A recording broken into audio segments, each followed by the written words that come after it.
Allez, bonsoir les amis torfistes, vous êtes bien au show sur la chaîne Nico Quintet Prono, c'est Noël même après l'heure, vous avez de nouveau aujourd'hui ce mercredi dans le prix de Poitiers, tiercé désordre en 6 chevaux, en tiercé dans l'ordre pardon ici, hein. Oh là là, quelle erreur, tiercé ordre à 850 € ou quarté désordre en 6 chevaux, 800 €, quintet désordre 1666 € et on est passé vraiment tout près d'un très gros quintet ordre puisque regardez, le 5 et 7 mon vainqueur, je l'ai mis, le 2 juste derrière, deuxième, le 10 et 7, c'est les deux, c'est la seule inversion qu'il y a. Sinon sur PMU.fr, il n'y avait pas de gagnant, il y avait une tirelire de 50 000 €. Je vous dis pas à côté de quoi on passe quand même, hein. Donc voilà, et ça fait suite à ce dimanche, prix de Bourgogne, tiercé ordre, désordre, quintet désordre, quarté désordre avec des montants cumulés. Là on est à 5000 ici et là regardez on est à 2500. Bon bref, vous le comprenez, vous êtes les bienvenus ici, la période est favorable, il n'y a pas grand monde qui vous donne tous ces tiercés là. Moi c'est vrai que c'est quand les tiercés et les quintés sont plus difficile que je suis présent, c'est pas quand les quintés font 15, 20, 30, 50 € des ordres quoi, hein. On y va pour ce jeudi. Voilà, c'est un quintet catastrophique franchement, des vieux chevaux français qui n'ont pas gagné 180 000 €, pourtant ils ont déjà 8 et 9 ans, hein. Donc bon, c'est compliqué, y a beaucoup de chevaux qui n'ont plus le niveau. Et puis là on se retrouve à faire le papier sur une course qui est assez catastrophique pendant qu'on a Hino du Lupin qui va courir le prix Ercilé. Malheureusement ils sont que 12 partants. Voilà. Bon, j'ai essayé de ramener des infos. Je suis allé faire un petit tour aujourd'hui à Vincennes. C'était très agréable, hein. Le jour où j'ai failli choper le tiercé quintet ordre aujourd'hui en étant sur l'hippodrome. Il n'y a pas grand monde mais il y avait des très belles courses, hein. On enchaîne. 9 en première ligne, 6 en deuxième ligne, 2100 mètres auto-start. On va privilégier peut-être les chevaux en première ligne, peut-être légers, les chevaux qui ont montré une certaine forme. Maintenant, on n'est pas du tout à l'abri d'une très grosse surprise. Regardez la synthèse là. Ceux-là, moi, je les prends pas non plus dans mon jeu. Donc, j'ai fait mon jeu sur ces 2, 4, 6, 7, 8, 9 chevaux. Et là, s'il y en a un parmi ces 6-là, bah, on va pleurer quoi, hein. Mais c'est pas impossible non plus, hein. Parce que là c'est pas des bases solides non plus, donc sur les 9 il suffit qu'il y en ait 4 ou 5 qui soient défaillants et on n'y est pas. Allez c'est parti, vous l'attendez avec impatience, hein. Comme je vous ai dit, je suis rentré un peu tard, donc je vous fais ce pronostic maintenant.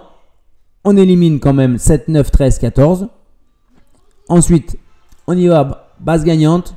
Je vais tenter un petit coup avec le 12 Graziella-Del, ça fait plusieurs fois qu'elle se montre à son avantage, de belles fins de course. Johan Le Bourgeois qui va pouvoir pratiquer une course d'attente et la faire finir le plus tard possible, on va dire. Et si elle part derrière Grand Roi Kaluma qui a une première chance du Val d'Estaing, elle peut l'ajuster.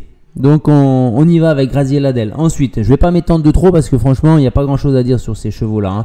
Grand Roi Kaluma, je viens d'en parler, numéro avantageux, déféré des 4, le clan du Val d'Estaing qui enchaîne 2024 comme ils avaient fait 2023, je pense.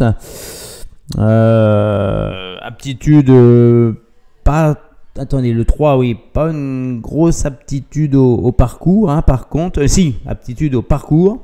Par contre pas un chrono hyper bon, malgré tout cheval plutôt de vitesse, Grand Roi Kaluma, je le vois lutter pour les belles places, mais ouais, pas de certitude franchement, hein. J'ai une confiance de 2 sur 5 là franchement, hein.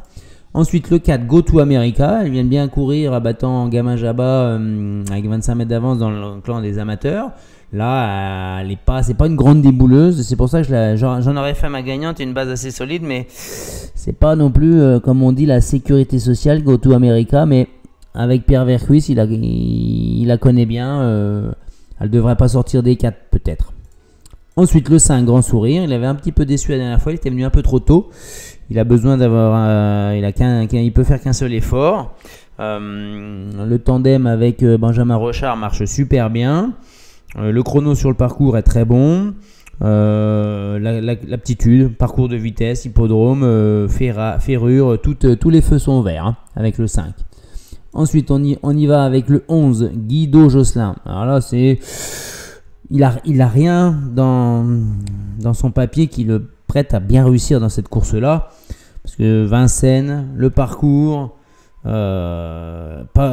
quasiment jamais couru, pas de bonne performance ici donc. Un cheval de vitesse, mais sans une grande réussite non plus. Le tandem avec Benoît Robin, pas exceptionnel. La ferrure, il est plaqué, ferré, mais je sais pas. Ses dernières courses sont plutôt pas mauvaises. On l'a repéré. Et bah, ça peut être une grosse surprise avec un numéro à l'intérieur. Il a fait une bonne fin de course dans le quintet où il finit 4e. Hein. Ensuite, on y va avec le 15 Giant Madric.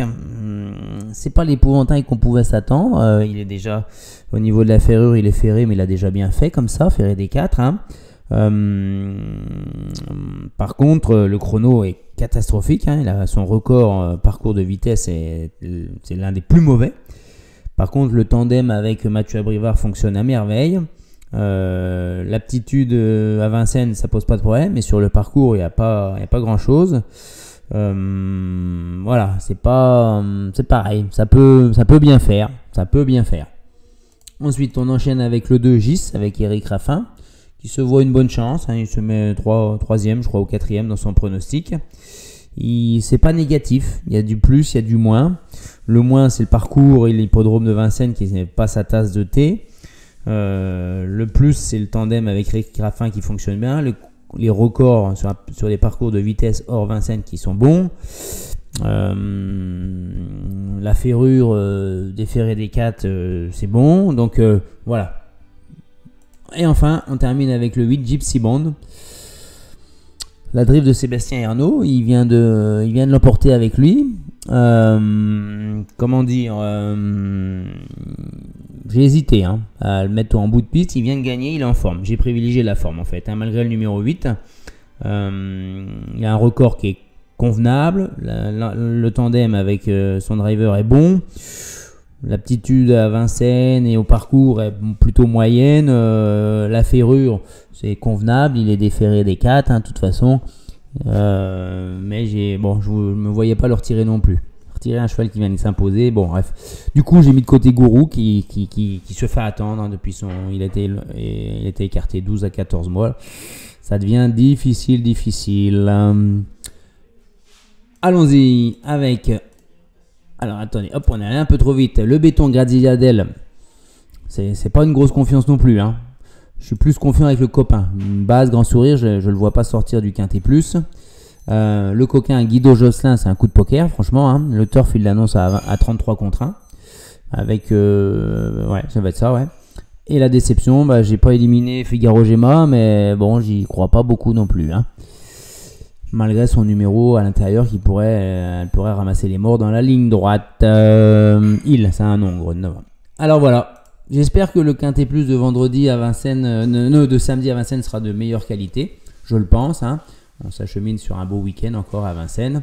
Abonnez-vous, un pouce bleu, autant de pouces bleus, c'est autant de satisfaction pour ma part. Et en ce moment, on est en pleine réussite pourvu que ça dure. À bientôt, bye bye.